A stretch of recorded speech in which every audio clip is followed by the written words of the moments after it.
Time பீரியட்ல தான் most of the people அவங்க லைஃப்ல கரெக்டா பண்ணிட்டு இருக்கக்கூடிய விஷயங்களை கூட குவிட் பண்ணிடுவாங்க. நம்ம ஒரு விஷயத்த ஸ்டார்ட் பண்ணும்போது என்ன நினைப்போம், இந்த பிக்சர்ல இருக்க மாதிரி நம்ம growth வந்து ஸ்டெடியா இருக்கும்.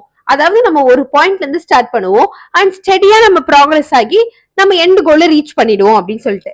பட் ரியாலிட்டி அப்படி இருக்காது.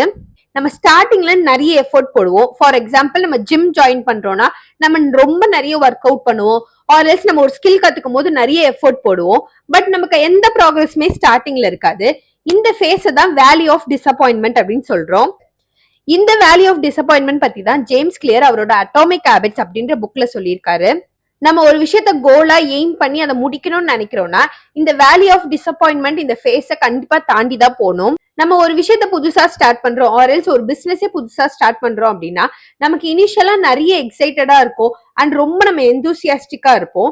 பட் ஒரு டைம்க்கு அப்புறமா அந்த எக்ஸைட்மெண்ட் குறைஞ்சக்கு அப்புறமா தான் நம்ம யோசிப்போம், ஏன் நம்ம இவ்வளோ எஃபர்ட் போட்டு நம்மளுக்கு எதுவுமே வரல, ஏன் நமக்கு ப்ராக்ரஸே வரல, நம்ம ஏன் இன்னும் கோலை அச்சீவ் பண்ணல அப்படின்னு சொல்லிட்டு நமக்கு ஒரு டிசப்பாயின்மெண்ட் ஒரு ஃபிளக்சுவேஷன் ஃபேஸ் வரும்.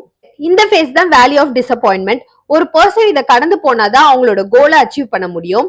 இந்த வேல்யூ ஆஃப் டிசப்பாயின்மெண்ட் ஃபேஸ்ல நீங்க எடுத்து வைக்கிற ஒவ்வொரு ஸ்டெப்புமே உங்களுக்கு ரொம்ப கஷ்டமா இருக்கும். உங்களோட ப்ராக்ரஸ் ரொம்ப ஸ்லோவா இருக்கும். பட் ஞாபகம் வச்சுக்கோங்க, இந்த ஃபேஸ்ல நீங்க எடுத்து வைக்கிற ஒரு ஸ்டெப்பும் தான் உங்களோட எண்டு கோலுக்கு உங்களை கூட்டிட்டு போகுது.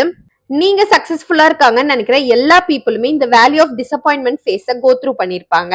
சோ நீங்களும் அதை கோ த்ரூ பண்ணுவீங்க. அதை பண்ணும்போது இந்த ஃபேஸ்ல நம்ம போக போக தான் நம்ம சீக்கிரமா நம்ம எண்டு கோலை ரீச் பண்ணுவோம் அப்படின்னு சொல்லிட்டு ஞாபகம் வச்சுக்கிட்டு நம்பிக்கையா இருங்க.